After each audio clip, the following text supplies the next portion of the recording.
disse estas palavras: graças vos dou, meu Pai, Senhor do céu e da terra, porque escondestes essas coisas aos sábios e aos prudentes e as revelastes aos simples e aos pequenos.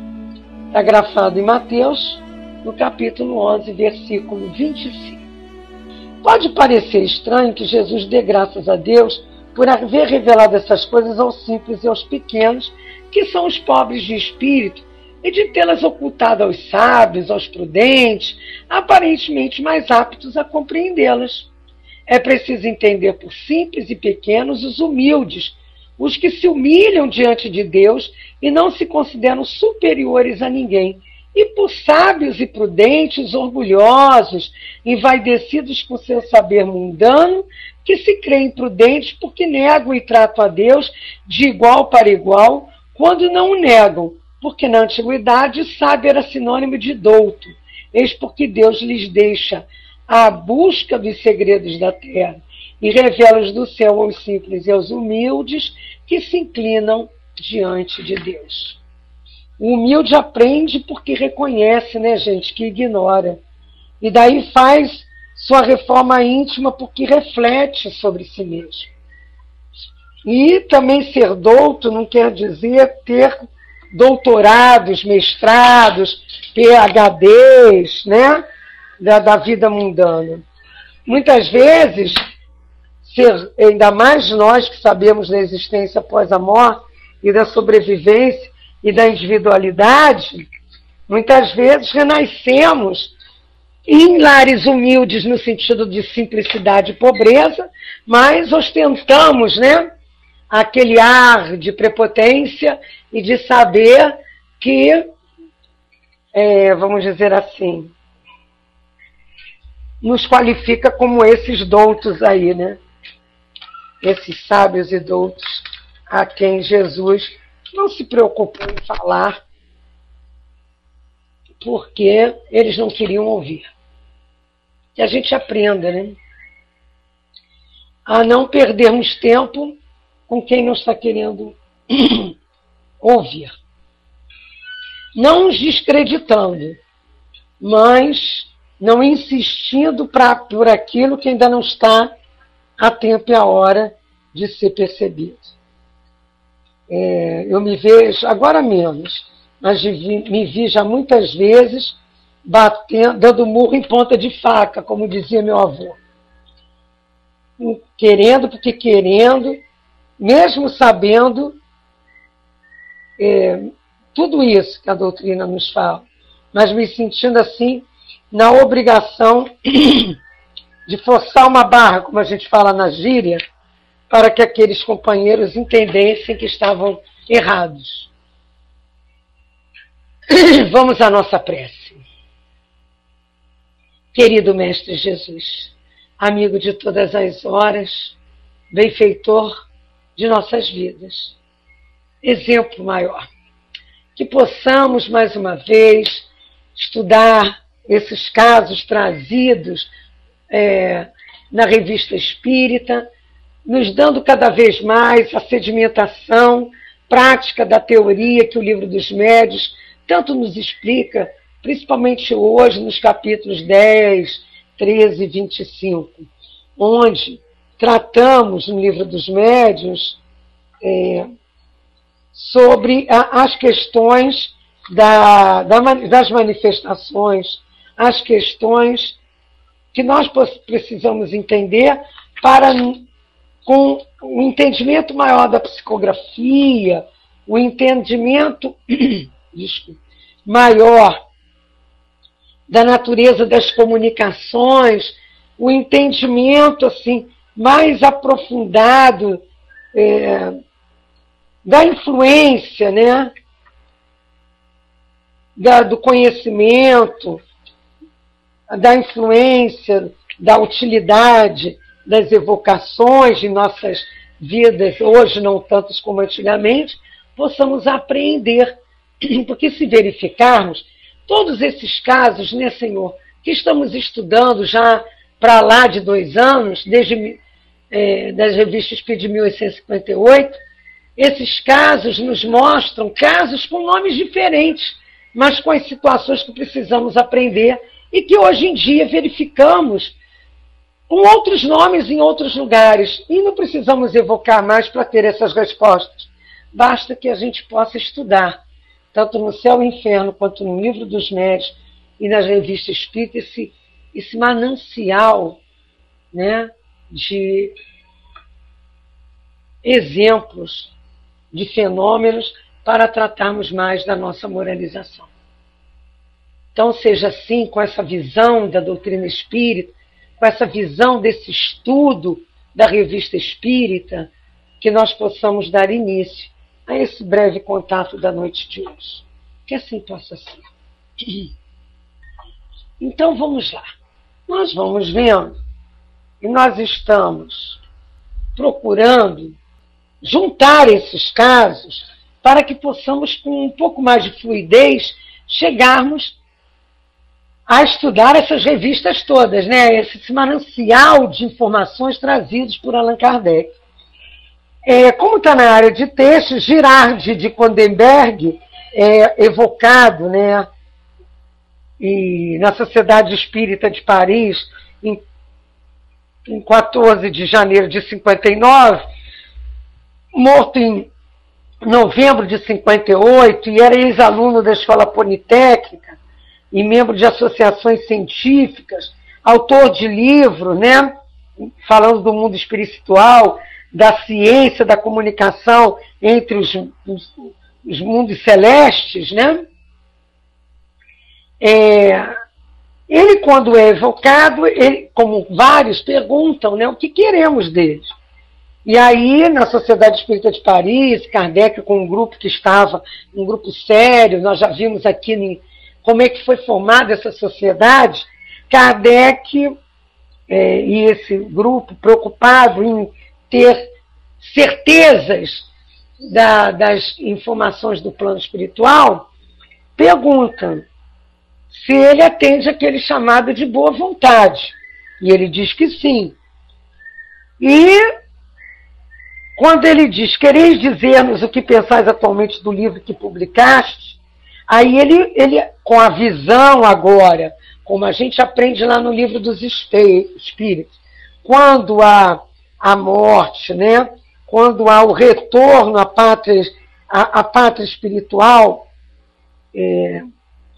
essa vida espírita, nós verificamos que essas relações além-túmulo dá para nós espíritos uma abrangência maior, um entendimento melhor da própria vida corporal.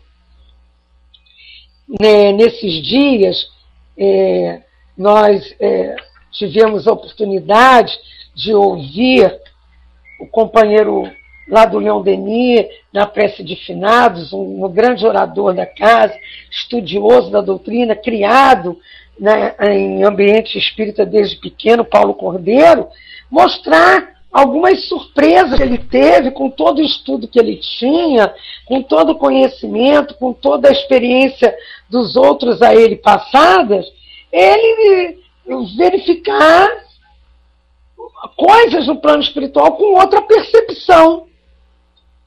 Mesmo tendo estudado que a percepção muda, porque ela fica mais abrangente sem o corpo físico, conforme nos relatam os espíritos, quando indagados sobre a chegada ao plano espiritual após a perturbação inicial, como é que nós espíritos sentimos, percebemos toda a movimentação. Mesmo ele sabendo disso, ele diz que realmente tem algumas surpresas, ou pelo menos vê de outro ângulo, consegue perceber de uma forma em que ele não esperava perceber, né? Está lá na percepção, sensações e percepções dos espíritos no Livro dos Espíritos. Essa mudança, essa ampliação de visão, né? Então, isso aqui é quando ele diz que percebe a obra que ele deixou, falando dos espíritos, das relações, né, entre os dois mundos, que ele percebe erros, não é de se admirar. Não tem nada contraditório. Não é porque a gente vira espírito que a gente vai olhar as coisas e ver com a mesma vaidade, com a mesma visão de antes, né? Uma vez no mundo dos espíritos, a alma tem percepções que possui enquanto viva. Está lá na 237 do Livro dos Espíritos. Sim, e ainda há outras que não possuía, porque seu corpo era como um véu que as obscurecia. A inteligência é um atributo do espírito, mas ela mais livremente se manifesta quando não tem entraves. Né? Então, isso mostra que as colocações aqui do companheiro estão pertinentes. Concordam? Hã? Alguém discorda? Muito pelo contrário? Bom, se você que está escutando aí no YouTube mais tarde tiver alguma dúvida, pode mandar para lá o portal. Nós vamos procurar retirar as dúvidas baseadas em Jesus e Kardec. E aí ele diz, mas ali há outras coisas aproveitáveis. Creio que sem autoelogio, vós mesmos concordareis com o que eu disse. Aí perguntas. Dizeis principalmente que tiveste comunicações com a mãe do Cristo. Vedes agora se era realmente ela? Não, não era ela. Mas um espírito que lhe tomava o nome. Isso a gente já viu que é possível, né, gente? Com que fim esse espírito lhe tomava o nome? Ele me via seguir por um caminho errado e aproveitava para me empurrar ainda mais. Era um espírito perturbador, um ser leviano, mais inclinado ao mal do que para o bem. Sentia-se feliz por ver a minha falsa alegria. Eu era o seu joguete. Aí vale a pena lembrar a escala espírita. Quem lembra? Onde é que eu encontro essa escala espírita?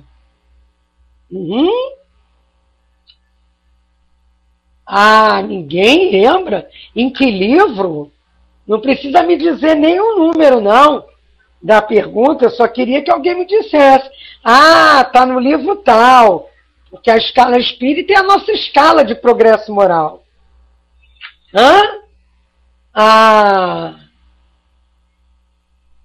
No livro LP, Rogério? LP é o quê? Livro de quê? Dos espíritos. Isso, Rogério. Começa lá pela 100. E nós vamos encontrar espíritos perturbadores, classificados assim como levianos, na 103.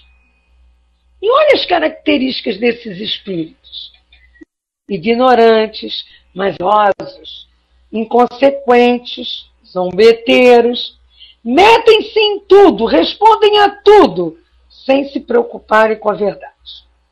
Nas suas comunicações com os homens, sua linguagem muitas vezes é espiritual, graciosa, envolvente, né, gente?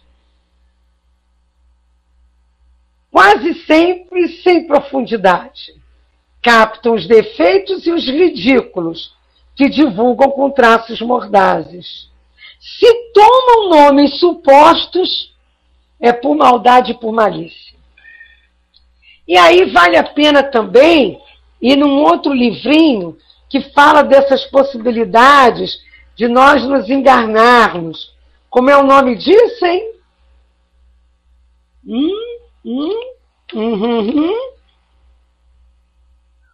Quando a gente se deixa enganar, acha que é, mas não é, mas muito pelo contrário. Vou dar uma dica, começa com a letra M.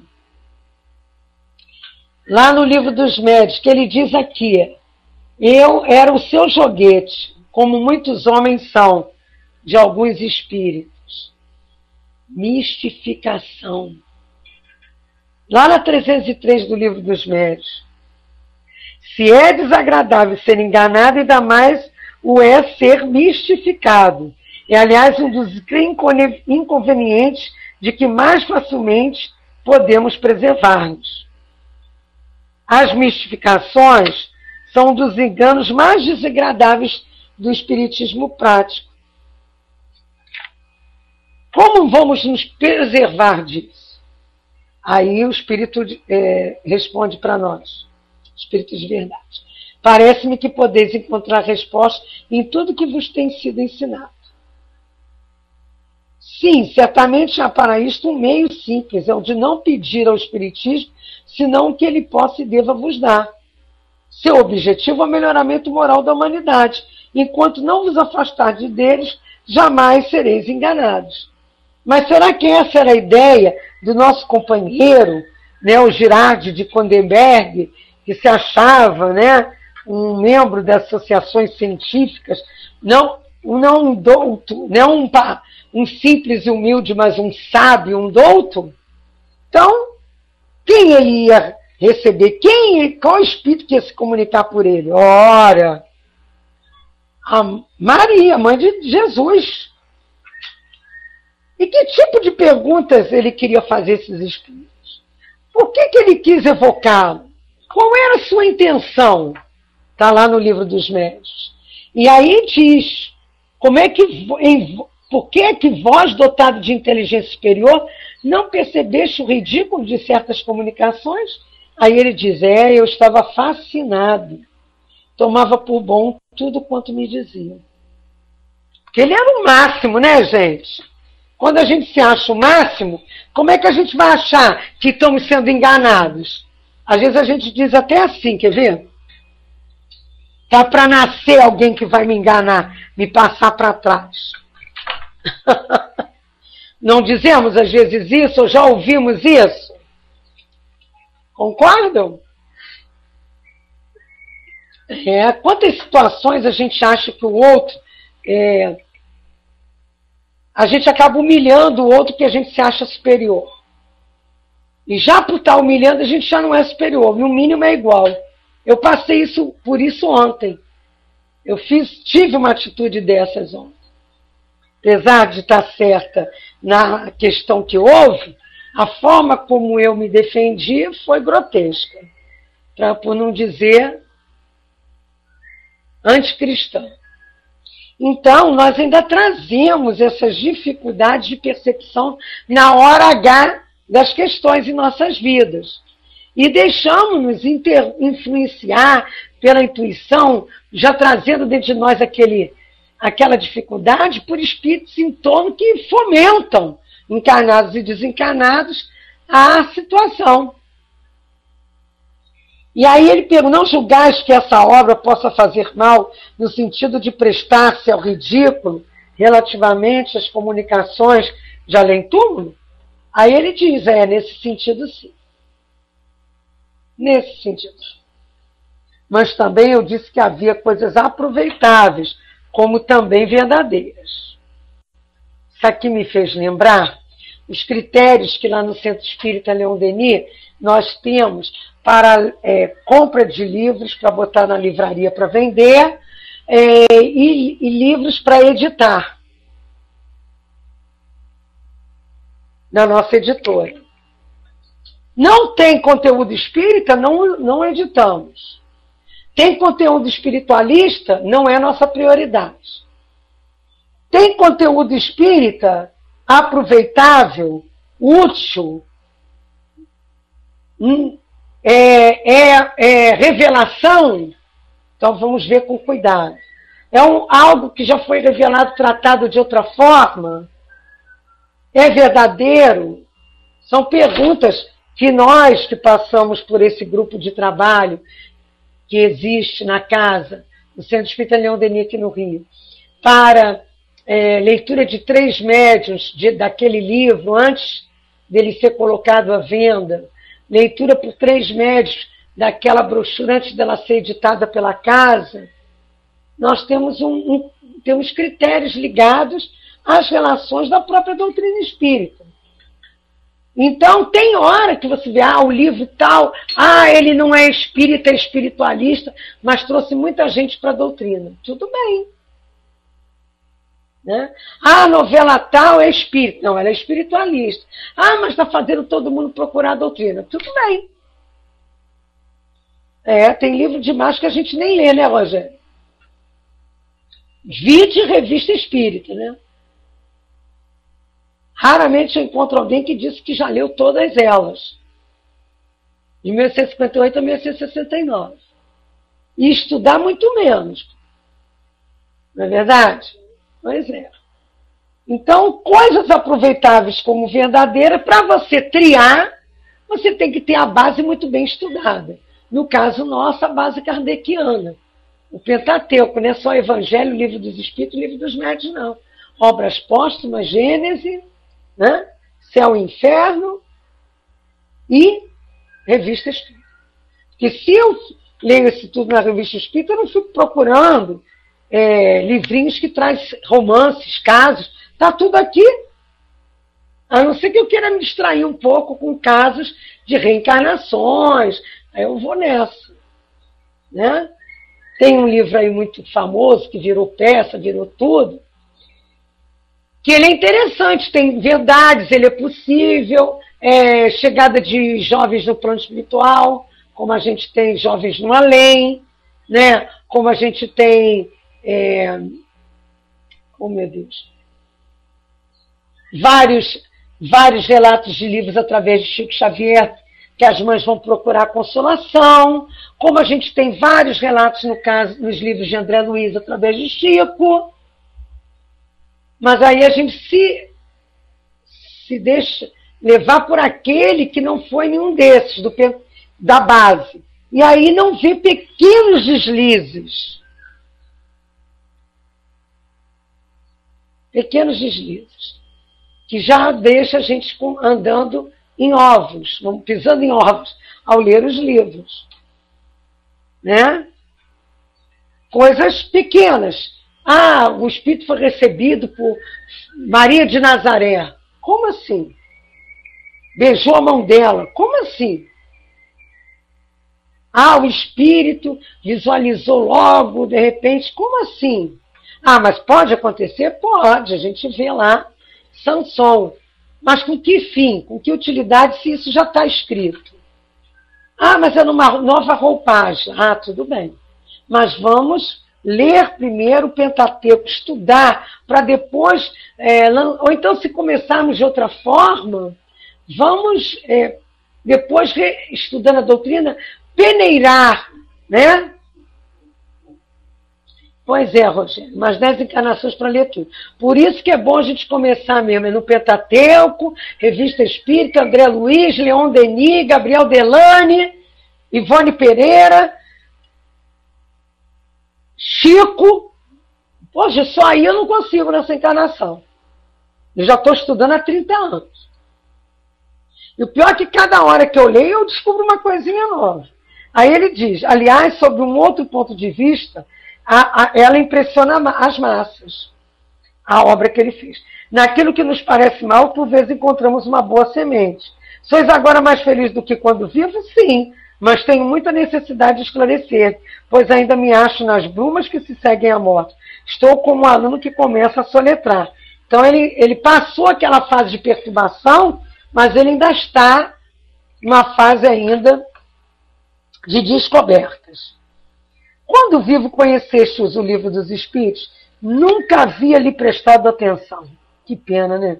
Tinha ideias preconcebidas. Nisto eu pecava, pois nunca estudaremos e nos aprofundaremos bastante em todas as coisas. Mas o orgulho está sempre presente, criando-nos ilusões. Aliás, isto é, em geral, peculiar aos ignorantes. Não estudam senão aquilo que preferem e não ouvem senão aquilo que os elogiam. Isso é muito interessante, né? Essa questão do orgulho, que a gente deve trabalhar muito em nossas vidas. Nossa, é tão difícil, né? E ele perguntou, mas não eras um ignorante, tinha títulos. Sábio da terra ante a ciência do céu. Quem é? Que é? Né? É a questão da sabedoria, né, gente? O sabedoria não é só saber, é o saber aplicado. Aliás, sempre há a influência de certos espíritos interessados em nos afastar da luz. E há uma observação. Isso corrobora o que já foi dito, que certos espíritos inspiram o afastamento das pessoas que poderiam dar conselhos úteis e frustrar os seus planos. Esta jamais seria a influência de um bom espírito. Quando a gente vê aqui no Livro dos Espíritos, que fala-se assim, a intervenção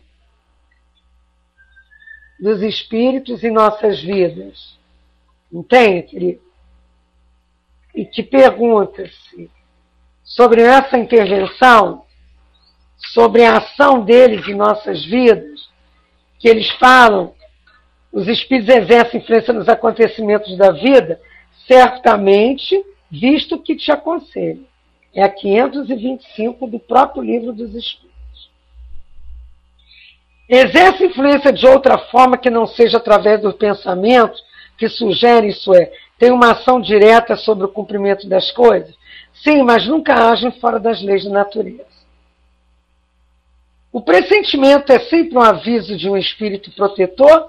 O pressentimento é o conselho íntimo e oculto de um espírito que vos quer bem. Um homem mal intencionado dispara contra alguém um problema. Não é isso, não, desculpa. Não quero falar essa questão dos combates, não, desculpa. Aí ele traz assim, pergunta lá no Livro dos Espíritos.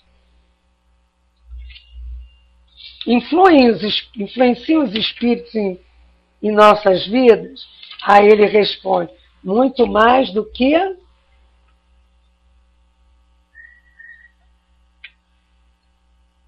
mensagem. Ninguém complementou, hein? Pensei que alguém aí tivesse me acompanhando. É a 459 do próprio Livro dos Espíritos. Aí eles até perguntam, temos pensamentos bons e outros não. Como devemos saber, como devemos separar? Estudar é a coisa. Os bons espíritos só aconselham bem, cabe a vós distinguir. 464. Então, nós temos que ter esse cuidado. Tina, até para ir estudo e levar uma amiga, a gente acaba, eles atuando, principalmente tirando a gente dessas possibilidades de estudo. Quando estão vendo, quando espíritos que conviveram conosco, muitas vezes ainda estão convivendo, verificam que nós estamos trilhando mudanças para progresso, saindo de algumas paixões e vícios, e que não vamos mais poder ser deles um instrumento fácil na mão deles, ele começa a ver, vamos dizer assim, a fase mesmo de nós mostrarmos para que viemos, qual é a força da nossa vontade. Aí pergunto o que ele pensa agora do Livro dos Espíritos. Não poderei dizer sem elogios, e nós não elogiamos, bem o compreendereis. Movo divulgou-se a vossa opinião relativa às penas futuras? Ele diz que sim. Eu acreditava nas penas materiais, agora creio nas penas morais. Aí a gente vê que ele já está entendendo o código da vida futura, que está lá no céu e inferno. E penas e gozos terrestres, lá no Livro dos Espíritos, ele já começou a ver penas e gozos futuros, né? Quando se pergunta lá a intuição das penas e gozos futuros, né? De onde se origina essa crença de que há recompensas? Pressentimento da realidade. E quando se pergunta, né? Deus se ocupa pessoalmente com cada homem, que todos os seres que criou, por menores que sejam, nada para ele é pequenino. Então, ele tem sempre uma forma, diante das próprias leis que regulam as relações, de nos orientar. Então, quando a gente vê esse capítulo da 958 em diante do Livro dos Espíritos, vai dar para nós base teórica dessa colocação dele.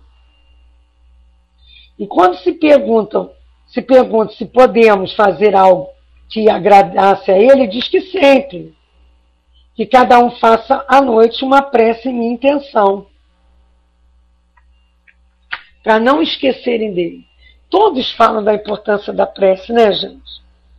E há uma observação, falando um pouco mais, Kardec traz um pouco mais sobre o livro do Sr. Goldenberg, que causou alguma sensação, uma penosa sensação entre os esclarecidos partidários do Espiritismo, em consequência das extravagâncias de certas comunicações que se prestaram ao ridículo, que sua intenção era louvável, pois ele era um homem sincero, mas é um exemplo do domínio que certos espíritos podem exercer, adulando e exagerando ideias e procedimentos daqueles que não ponderam, entendeu? Que não usam o bom senso.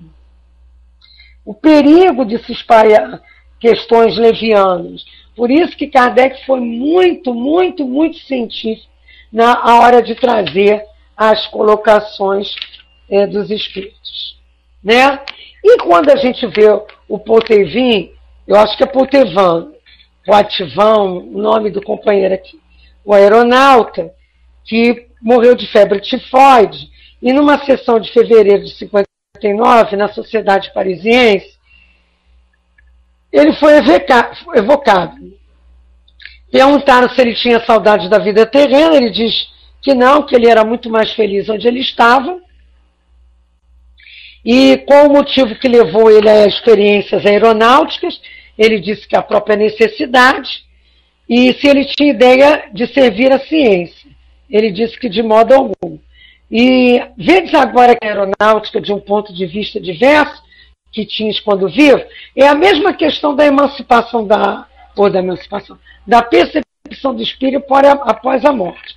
Por isso até que eu juntei os dois casos, para a gente conversar, porque tem a ver lá com a 237 do próprio Livro dos Espíritos, né?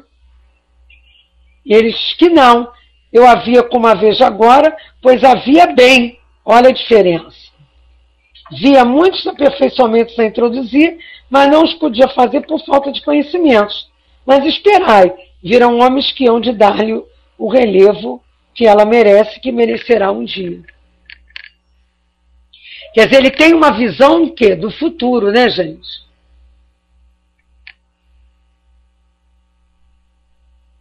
Credes que a aeronáutica venha tornar-se de utilidade pública? Ele diz que sim.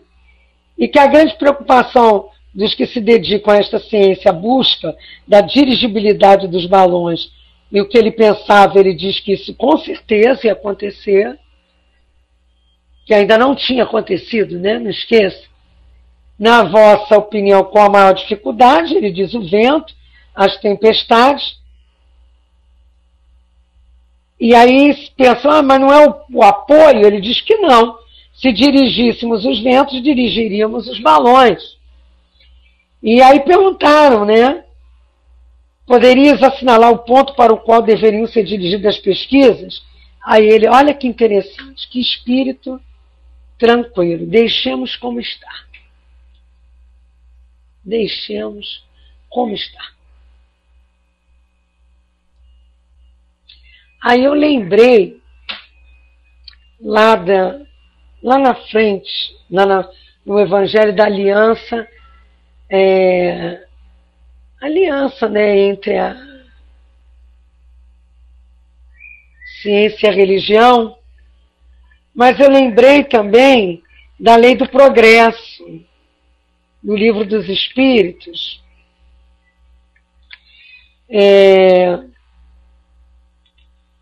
Quando pergunta-se, né, sobre a questão do progresso e que colocam para nós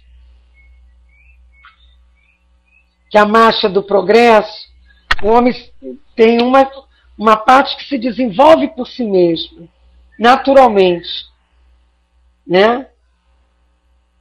E que progresso completo constitui o objetivo de todos. E que o aperfeiçoamento da humanidade segue sempre uma marcha progressiva, regular e lenta da força das coisas. Está lá na 783. Então, ele começou a ter essa noção. Deixamos como está. Quer dizer, não vamos adiantar o que não está na hora de adiantar. Estudaste em vista os vários sistemas propostos? Ele diz que não. Poderia dar conselho aos que ocupam dessas pesquisas? Pensaste que seguiriam os vossos conselhos? Não seriam os nossos, mas os vossos.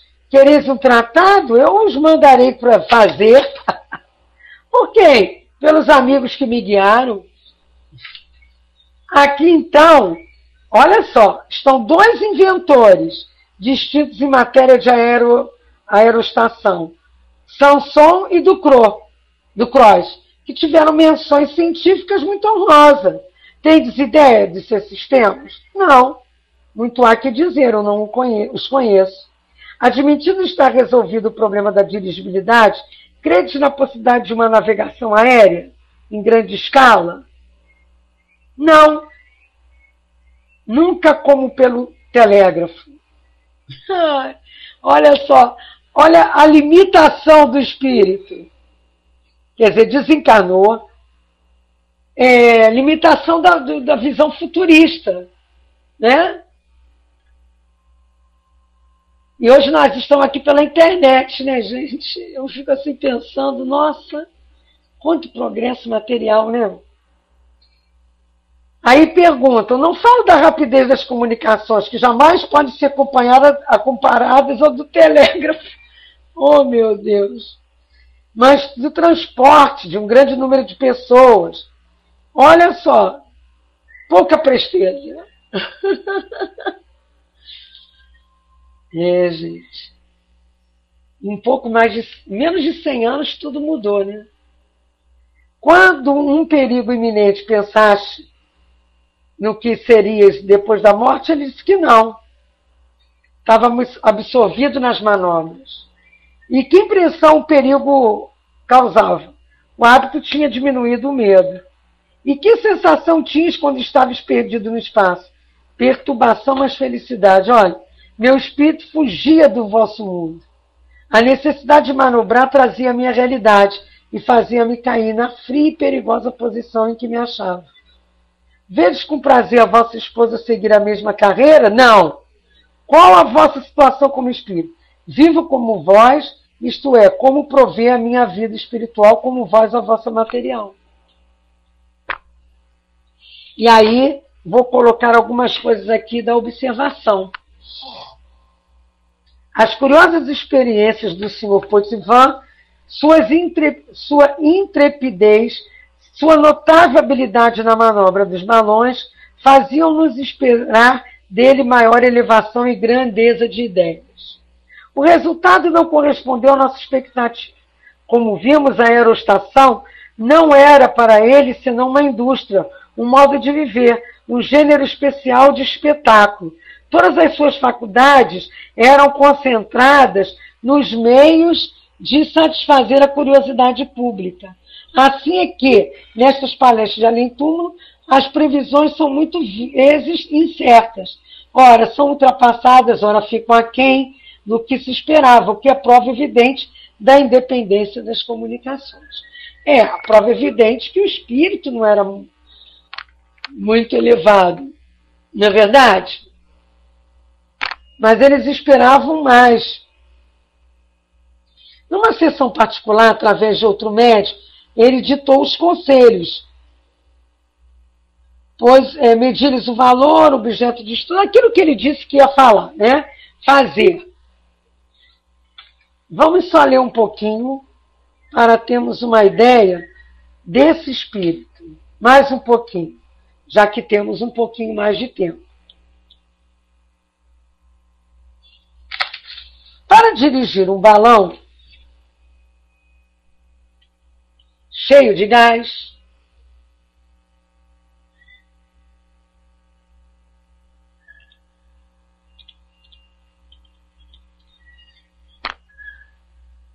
encontrareis sempre as maiores dificuldades.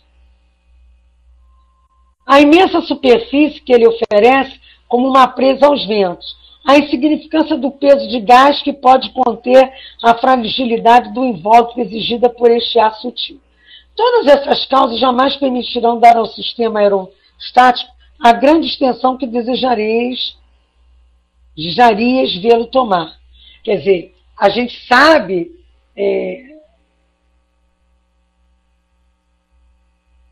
que eles estavam ainda numa fase de testes, né? E ele vai trazendo aqui algumas considerações. É a transição dos transportes, né, gente? A gente até tinha pego um pequeno resumo sobre isso, quando nós vimos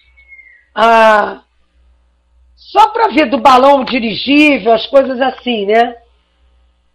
Esse conhecimento dos balões de ar quente, só no século XVII se procurou concretizar um balão que pudesse transportar seres humanos. Quer dizer, mais ou menos, né, no século XVII, né, gente? Isso aí. Aqui é 1600 e pouco, isso mesmo. Tem Bartolomeu de Gusmão, a gente vai vendo em 1865 a Companhia de Jesus, a Universidade de Coimbra em 1703. Eu sei que tem várias situações. Mas o que me prendeu é a utilização, como Bartolomeu de Gusmão falava, a utilização das vantagens do balão do dirigível e do avião, da brevidade, e isso lá pelos anos de 1600 e pouco, 1700 e pouco, já vem outra visão, o mundo aéreo. Eu quero chegar a esse nosso companheiro em 1850 e poucos. Vou passar por Jean-Pierre Blanchard. Isso tem uma pesquisa que tem na internet, tá? Vincenzo Lunardi, 1759, e vão várias situações. Tem um texto que é interessante, que é essa pesquisa dos balões através dos tempos. Quer dizer, até que a gente vai encontrar as pesquisas do companheiro aqui faladas, que eu perdi agora, por isso que eu separei e perdi. Mas o que importa é que vocês podem ir na internet pesquisar se quiserem saber um pouco mais. Mas ele era um cara que sabia dirigir potencialmente os balões, né, que estavam sendo projetados na época. Aí quando ele dá aqui, ó, guardaria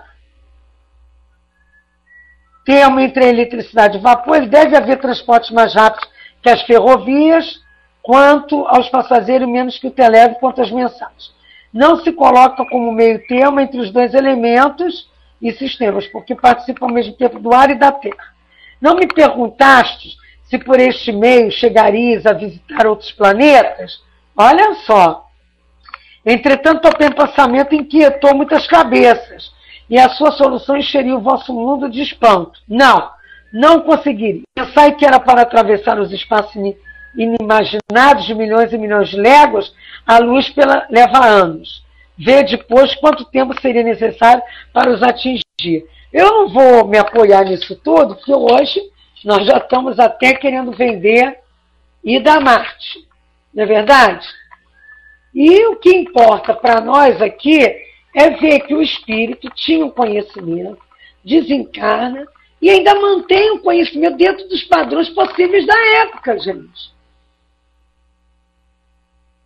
Não se pode mudar as coisas assim de uma hora para outra, não. Então, a gente também não vai pensar que esses espíritos não vão ficar lá na eternidade sem fazer nada. Eles vão ficar inspirando os que aqui estão para a continuidade desse trabalho. Mas, como diz lá no próprio Livro dos Espíritos,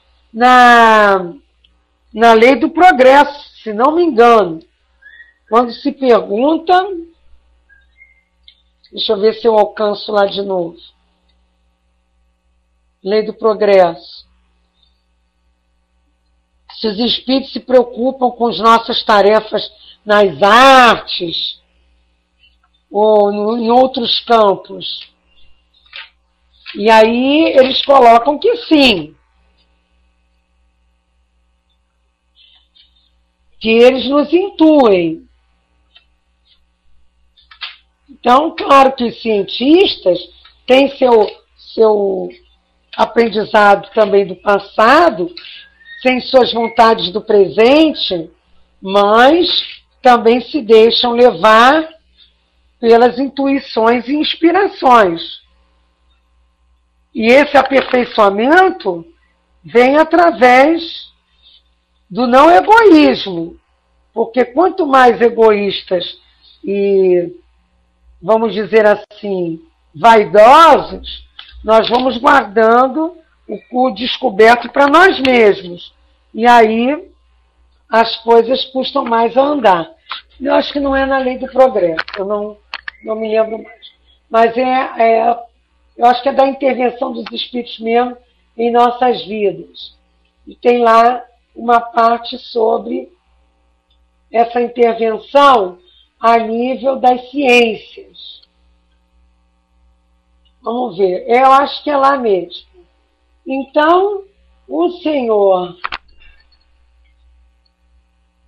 que aqui nos traz essa comunicação, era um companheiro com habilidade nessa área. E algumas outras observações são interessantes colocadas aqui.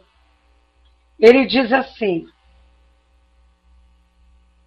para voltar ao tema principal, eu vos dizia de começo que se não deveria esperar muito do atual, mas que obteríeis muito mais agindo sobre o ar por compressão forte e extensa. Não podemos tomar-vos a mão e levar-nos a forjar os utensílios necessários a este trabalho. Não vos podemos dar uma indução palavra por palavra. É preciso que o vosso espírito, isso é que é o importante, mais projetos, sem o que não compreenderíeis aquilo que fizesses e não saberíeis manejar os instrumentos. Seríamos nós obrigados a torcer e abrir os vossos êmbolos. Então, as circunstâncias imprevistas que um dia ou outro viesse a atrapalhar os vossos esforços, lançar-vos em nossa primitiva ignorância. Trabalhai, pois, e encontreis aquilo que tiverdes procurado. Conduzi o vosso espírito na direção que vos indicamos. E aprendei pela experiência o que não vos induzimos em ele. Isso é importante. Né? A gente quer tudo de mão beijada. A gente quer que tudo caia do céu. Ou então que venha através de revelação sem esforço próprio. Não é assim. A gente tem que ter a nossa parte que compete a nós e o progresso da humanidade. Nós temos que trabalhar por onde? Senão, como ele disse, depois nós vamos até criar sob intuição, mas não vamos saber manejar o negócio. Porque não fizemos, nem pensamos parte a parte sobre aquilo. Nós temos que ter essa visão ampla que eles nos dão sobre a importância do nossa ação no progresso, nossa parte. Né? Isso é importante. Nós não deixarmos para trás. Né? Pois é, Rogério. Existe uma hierarquia espiritual em relação às informações que chegam até nós. Tudo na hora e no momento certo. É verdade. Isso está lá. Quando perguntam sobre a influência do espiritismo, na lei do progresso, quando perguntam por que os espíritos não falaram logo.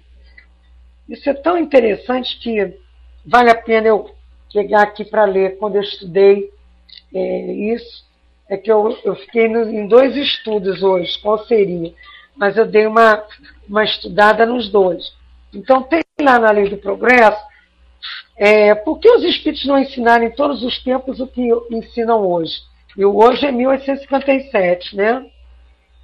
Não ensinais às crianças o que ensinais aos adultos. E não dais ao recém-nascido um alimento que ele não pode digerir. Cada coisa a seu tempo. Gente, eu acho isso fantástico. Esse cada coisa ao seu tempo. Está lá na 801 do Livro dos Espíritos. Eles ensinaram muitas coisas que os homens não compreenderam ou desnaturaram. Quando diz, mas visto que o Espiritismo deve marcar um progresso na humanidade, por que os Espíritos não apressam esse progresso? Desejarias milagres? Deus os espalha mãos cheias e vosso caminho ainda há homens que negam. Acho essas respostas assim, cala a nossa boca. Calo. Porque a gente quer tudo de mão beijada. Ninguém me ajudou naquela, hein, que eu pedi, hein? Intervenção dos espíritos. Para a gente fechar com chave de ouro com esse nosso estudo. Intervenção dos espíritos em nossas vidas. Deixa eu ir lá no Livro dos Espíritos.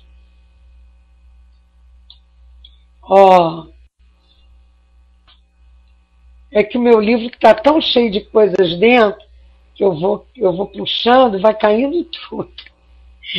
Eu tenho que botar essas coisas todas organizadas aqui. Eu vou estudando e vou encontrando coisas interessantes para as palestras, para os estudos, eu vou grampeando. Mas lá na intervenção dos espíritos em nossa vida,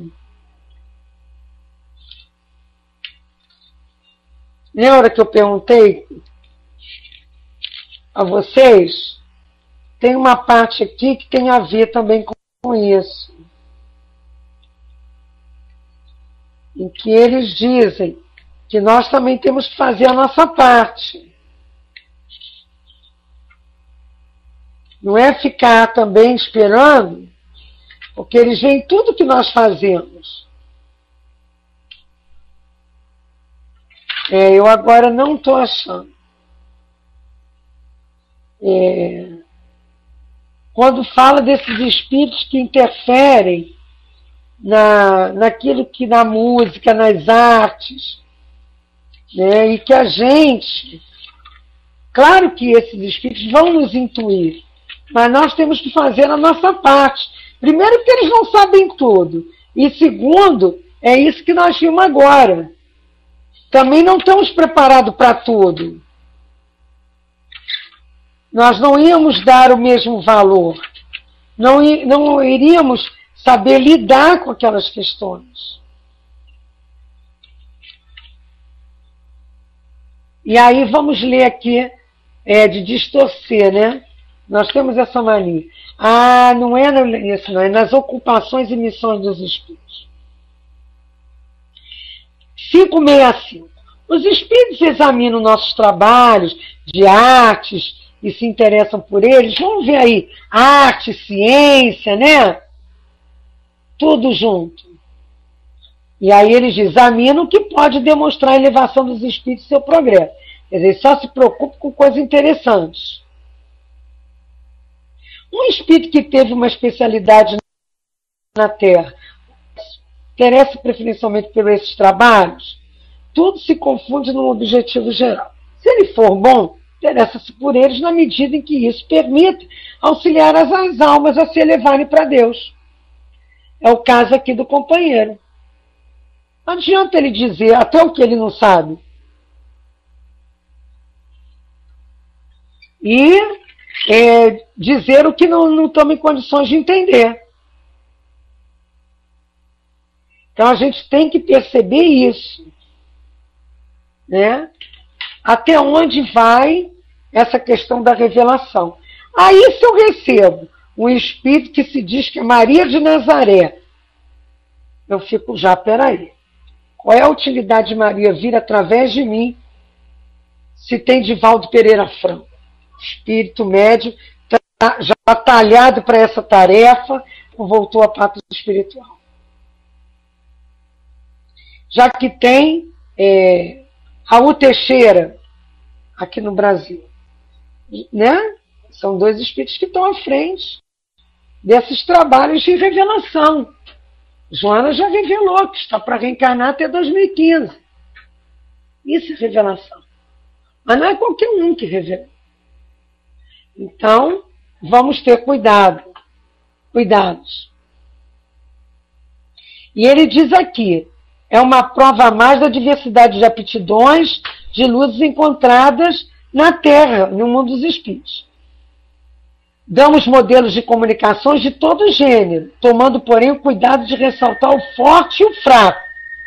Esta de Poitevin termina por uma consideração muito justa, que nos parece ter sido suscitada por um espírito mais filosófico que o seu. Aliás, ele havia dito que tais conselhos seriam redigidos por seus amigos, que, entretanto, nada ensinam de definitivo. Nisto encontramos nova prova de que os homens na Terra tiveram uma especialidade, nem sempre são os mais adequados ao nosso esclarecimento como espíritos. É o caso dele. Ele não conseguia, nem podia, nem dizer mais nada de novo. E aí traz mais aqui. É lamentável que para o progresso da aeronáutica, a maioria desses homens intrépidos não possam pôr a sua experiência em proveito da ciência, ao passo que os teóricos são alheios à prática. São como marinheiros que jamais tiveram visto o mar. Porque uns são filósofos demais, outros práticos demais, né? E aí ele fala, quando a aeroestação produzir dividendos, mesmo em esperanças, e puder ser comercializada, não lhe faltarão os capitais. Até lá é necessário contar com a dedicação daqueles que veem o progresso antes da especulação. Enquanto houver parcimônia nos meios de execução, haverá derrotas. Quer dizer, quando houver parcimônia, quando as pessoas ficarem divididas, não se juntarem, hoje já se vê gente da NASA falando com outros, está subindo um americano com um brasileiro indo nas espaçonaves, já há uma multiplicação, uma diversidade de cientistas estudando a mesma coisa e se ligando, não é um escondendo do outro. Alguns ainda escondem, né? Mas já é essa amplitude. Agora mesmo, hoje de manhã, antes de eu sair para trabalhar, eu vi um médico brasileiro numa videoconferência para não sei quantos outros médicos fazendo a cirurgia de colocar um stent, né? Stent que fala, que vai ser minado pelo próprio organismo. Passando para stent, né? Obrigado, doutora Prima. Que aquilo vai ser absorvido pelo próprio organismo. E ele explicando e passando em videoconferência. Eu fiquei assim, parado, olhando. Gente, que magnífico. Primeiro, a tecnologia. Segundo, o homem já está passando para o outro rapidamente o que está acontecendo. O outro já está pegando e o brasileiro está não sei aonde. O inglês está com o brasileiro e o japonês, fazendo não sei que experiências. Então já está acabando muito, né, dessa divisão, dessa prepotência científica. E já estão, em muitos casos, se unindo para o objetivo útil maior, que é a ciência em prol da humanidade. É um caminho árduo, né? Até hoje, se discute se foi Santos Dumont ou os irmãos não sei das quantas que fizeram lá o tal do voo. O pessoal perde um tempo danado em bater recordes de coisas sem utilidade. Eu, no outro dia, estava ouvindo recorde disso, daqueles me deu, não, para que serve isso? E aí eu me pergunto se a gente também não está muito em desequilíbrio com essas questões, né, da vida em nós mesmos, né? E se ficarem quando a gente desencarnar, ficarem nos evocando, o que a gente vai trazer para ajudar os outros? Né? Nossa experiência, qual é a experiência? Para onde nós vamos com esse tipo de clima mental, só ligado naquilo? Também não precisa, mas então tem que ficar só ligado na doutrina? Não, a gente tem que ficar só ligado na doutrina porque nós somos espíritos. Né? Mas também não precisa não viver a vida do mundo. Aliás, não é para não viver a vida do mundo, porque se eu não viver a vida do mundo, eu não vou conseguir botar a doutrina em execução. Né?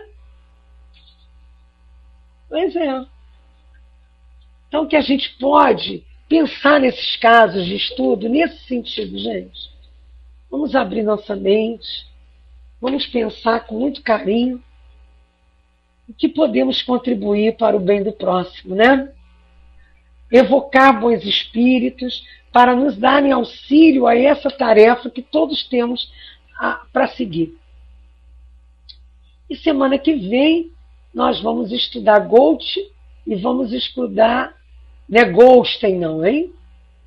Goethe e o Negro Pai César, 2 artigos de junho de 1859. Né? Dia 12 fazemos esse estudo e depois, na outra semana, variedades. Eu vou trocar lá no portal, porque nós ficamos lá com uma aula a menos e botar as outras aulas de novembro para vocês, se quiserem seguir, tá? É um prazer estar com vocês. Vamos agora aguardar a chegada dos céus, fazendo a nossa prece. Tem alguma colocação a mais? Então vamos à prece. Querido Mestre Jesus, amigo de todas as horas, que possamos, Senhor, agradecer a cada vez mais a todos que nos auxiliem nesse caminhar. Que nós possamos nos sentir embalados pelo seu amor, pela sua misericórdia. E que possa ser, Senhor, em teu nome e em nome de Deus, que damos por encerrado o trabalho da noite de hoje. Que assim possa ser.